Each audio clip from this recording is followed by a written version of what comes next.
Estimado Padre Pedro, quería consultarle qué es más importante, la oración o la acción. Yo creo que se debe de tener un balance, pero es una discusión que he tenido con un hermano que me decía que es más importante la oración. Saludos, Juan Pablo Martínez, Argentina. Juan Pablo, gracias. Pregunta interesante y qué bueno que estén haciendo estas preguntas tan interesantes porque realmente nos ayudan a todos pues, a obtener una perspectiva mucho más clara de Dios y lo que Dios quiere para nosotros. ¿Qué sería más importante, la oración o la acción? Parece que los dos son igualmente importantes, pero sin embargo podemos decir sin lugar a dudas que la oración es más importante. Si nosotros vamos al Evangelio según San Lucas, el capítulo 10, versículos 38 en adelante nos habla de dos mujeres que atendieron a Jesucristo cuando Jesucristo vino a la casa de ellos. Una era Marta y otra María, hermanas de Lázaro, quien Jesús resucitó entre los muertos. Y nos dice la palabra de Dios que María se sentó a los pies de Jesús para escucharlo, mientras que Marta se pasaba pues preparando las cosas para su almuerzo, para su comida, etcétera. Y llegó un momento en que, pues, Marta se quejó con el Señor y le dijo: Señor, ¿no te importa que mi hermana me haya dejado sola para atenderte? Dile que me ayude. ¿Y qué es lo que Jesús le dice? El Señor le respondió: Marta, Marta, tú andas preocupada y te pierdes de 1000 cosas. Una sola cosa es necesaria, es decir, estar a los pies de Jesús en oración.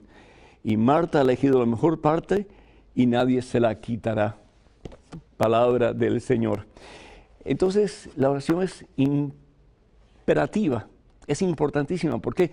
Porque es a través de la oración que yo comienzo a tener una relación más íntima y estrecha con Jesucristo. Pero la oración me tiene que llevar a la acción. Es decir, la oración me tiene que llevar a ser más y más como Jesús. Si yo voy a estar a los pies de Cristo Jesús en oración, ¿es para qué?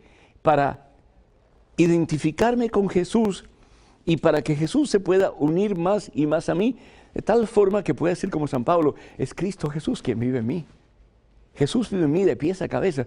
Jesús es quien me dirige, quien me guía. Él es el centro de mi vida, Él es mi todo. Puedo llegar a decir eso. Pero ¿cómo lo puedo llegar a decir? Solamente a través de la oración. Pero a medida que yo me uno a Jesús en la oración, a medida que yo permito que Jesús llene todo mi ser de su presencia, entonces, ¿qué es lo que tengo que hacer? Pues hacer lo que haría Jesús: servir a los demás, darse a los demás.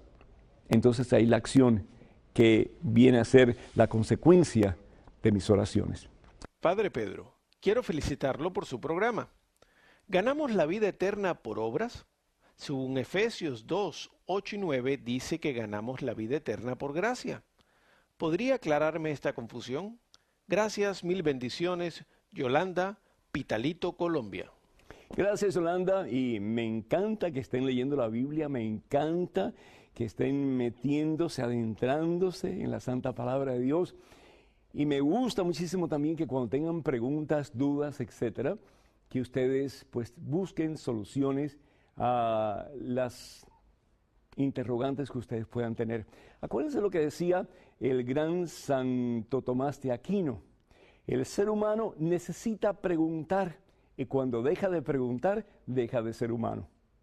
Es importante preguntar, y pregunten todo lo que quieren, no tengan vergüenza ni miedo de preguntar, y busquen respuestas de acuerdo a las enseñanzas de la Iglesia Católica, porque al fin y al cabo, esa es la iglesia que Jesús ha establecido para que conozcamos la verdad y la verdad nos haga libres. En relación a las obras y la fe, ¿qué es lo que salva? Una u otra.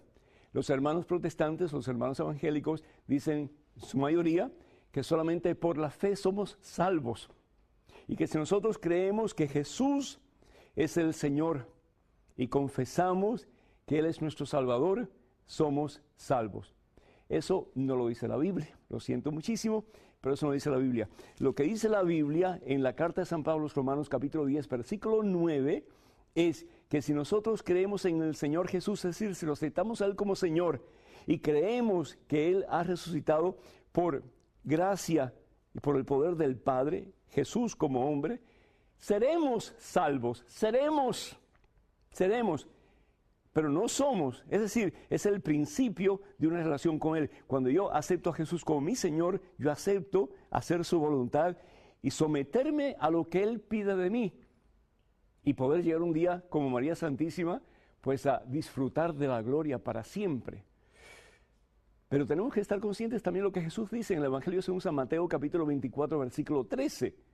El que persevere hasta el final, ese se salvará. El que persevere, ¿hasta cuándo? Hasta el final, hasta el último suspiro. Ese se salvará. ¿Y cómo yo voy a ser salvo? Pues creyendo en Jesús definitivamente, aceptándolo como Señor de mi vida, pero poniendo en práctica lo que Jesús pide de mí. ¿Y qué es lo que Jesús pide de mí? Que yo sea fiel. Entonces ahí entran las obras. ¿Y cómo voy a ser fiel a Jesús? ¿Haciendo qué obras? Pues haciendo lo que Él me pide. De ahí que Santiago va a decir entonces, hermanos, si uno dice que tiene fe, pero no vive con obras, ¿de qué le sirve la fe? ¿Acaso lo salvará la fe? Si un hermano o una hermana no tiene que comer y ustedes le dicen que le vaya bien y aliméntense, pero no hacen nada para servirles, ¿de qué le sirve la fe? Y finalmente dice Santiago, así como el cuerpo sin el espíritu está muerto, así la fe que no produce frutos, es decir, que no produce obras, está muerta. La obra mayor que podemos hacer por Dios es amarle a Él por encima de todo y amar a nuestros hermanos como Él les ama a cada uno de ellos.